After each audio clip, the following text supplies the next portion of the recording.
The Turner mansion had already been shaken by a storm of pride and defiance. Jack Turner's bold defense of Grace had left the house divided, and everyone knew Evelyn Turner would not forgive or forget. Behind her perfect smile, she was ready to strike back, and this time she wanted to destroy Grace completely. The bond between Jack Turner and Grace had grown stronger, but Evelyn wasn't going to back down easily. A week later, Evelyn had called a tea gathering to carry out her mischievous plan. She had secretly removed her own bracelet to lay a theft accusation on Grace, but what happened next ended her pride forever, and it was her own son, Jack, at the crown of it all. The mansion had been restless since that night in the dining hall. Whispers of Jack's defiance had spread beyond the walls, reaching every corner of the city. Some called him noble, others called him reckless. Evelyn called it a disgrace. She moved through the house like a queen scorned, silent, cold, and calculating. She had barely spoken to Jack, but when she did, her words carried hidden daggers. Grace felt it every day. The stares from the staff, the shift in how people treated her. It was no longer open disrespect, but something heavier, expectation. She was no longer just the maid. She had become the woman at the center of a battle she never asked for. One morning, she was setting out cups in the kitchen when Jack walked in. He paused at the door, watching her work. "You're up early," he said softly. "I always am, sir," she replied, without looking at him. He stepped closer. "Grace, don't let her get to you." Grace kept her hands steady on the china. "I'm here to do my job, that's all." Jack studied her for a moment. "She's planning something. I can feel it." Grace finally looked up, her eyes tired but determined. "Then let her. I'm not running." Something like pride flickered across his face. "Good," he said quietly, "because I won't let her win." That same evening, Evelyn sat in her private study, the door locked. On her desk lay a guest list and a velvet box. She opened it, revealing the pearl bracelet that gleamed under the lamplight. "They think you've changed him," she murmured to herself. "Tomorrow, they'll see who really holds power here." She sent out invitations that night. By morning, the city's finest women had been summoned. Thursday arrived with perfect weather. The afternoon room had been dressed like a page from a magazine. White lilies, polished silver, sunlight spilling across the long table. Evelyn stood at the center of it all, radiant in pale silk, the pearl bracelet snug on her wrist. Grace wore her uniform neatly, every button fastened, every fold pressed. She reminded herself of one thing as she walked through the room. Do your work, nothing more. In the hall, Jack stopped her. "Grace," he said quietly, "whatever she tries today, don't bow your head. Promise me." She hesitated, then nodded. "I promise." He gave her a small smile. "Then we're ready." By mid-afternoon, the guests arrived. 12 women in jewels and perfume, all smiles and soft voices hiding sharp curiosity. Evelyn welcomed them with the grace of a perfect hostess, but her eyes never left Grace as she poured tea and served cakes. "She's the one?" one woman whispered. "The maid from the dinner?" another replied. "Wait till the papers hear this." Evelyn heard it all. Her smile never wavered, and when the room was at its liveliest, she struck. She glanced down at her wrist, widened her eyes, and gasped. "My bracelet," she said, voice calm but cutting. "It's gone." Conversation stopped instantly. Heads turned, every gaze found Grace. Evelyn rose, serene as ever. "She was the last one near me. Search her." Whispers erupted. Some women leaned forward, eager for scandal. Grace felt her heart hammering, but she remembered Jack's words, "Don't bow your head." She straightened her back.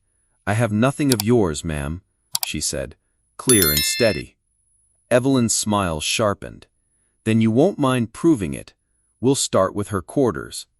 The trap had been set. And then, just then, Jack stepped in. Something inside Evelyn knew things were about to get shaky. The door swung open.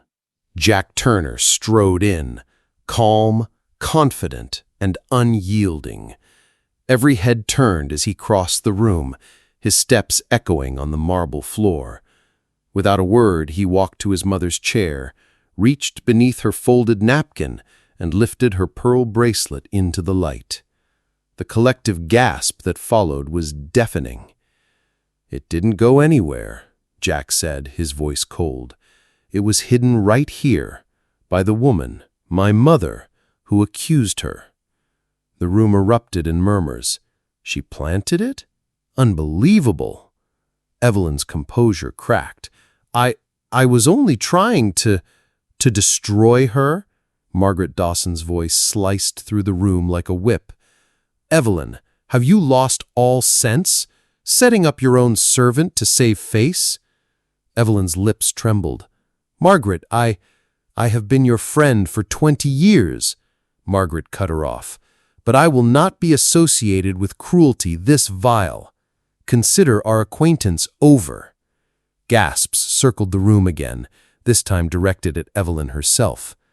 Mrs. Whitmore, a dignified older woman near the end of the table, rose next.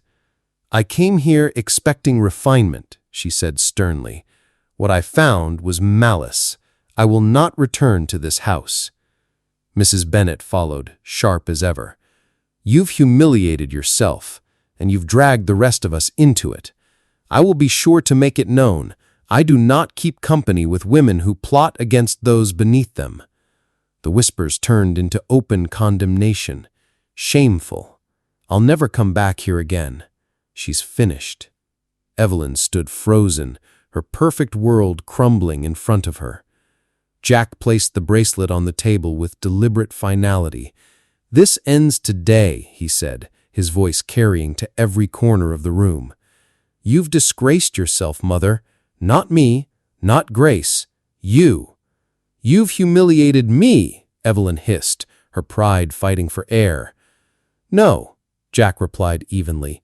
"You humiliated yourself, and you did it so completely that no one here will ever forget." He turned to Grace, who had stood quietly through it all, her back straight, her dignity intact.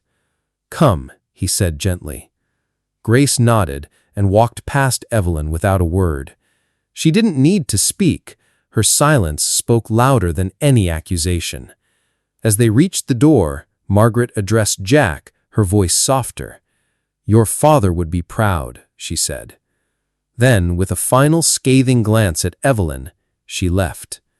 One by one, the guests followed, their heels clicking like hammers against Evelyn's hollow pride. When the last door shut, the room was empty, but for Evelyn. She sank into her chair, staring at the bracelet that now looked cheap and meaningless. The lilies on the table no longer seemed elegant, they seemed funereal. Later that evening, word of the Turner tea scandal spread through the city like fire on dry grass. Invitations to Evelyn stopped immediately. Her so-called friends distanced themselves, and for the first time in her life, she was the subject of whispers she couldn't control. In the garden behind the house, Grace stood beside Jack under the soft glow of the evening. "She's finished," Grace said quietly. "She did it to herself," Jack replied. "Pride always falls hardest." Grace looked up at him, the man who had risked everything for her, and allowed herself a small smile. "Thank you for everything." Jack reached for her hand, holding it firmly. "I told you," he said, "I won't let her or anyone take your dignity again." Inside, Evelyn sat alone in the grand dining room, the same place she had once ruled. But now the room was empty, her power gone, her reputation shattered. Outside, laughter from the garden floated through the night, light, free, untouchable. And for the first time, Evelyn Turner truly knew what it meant to lose.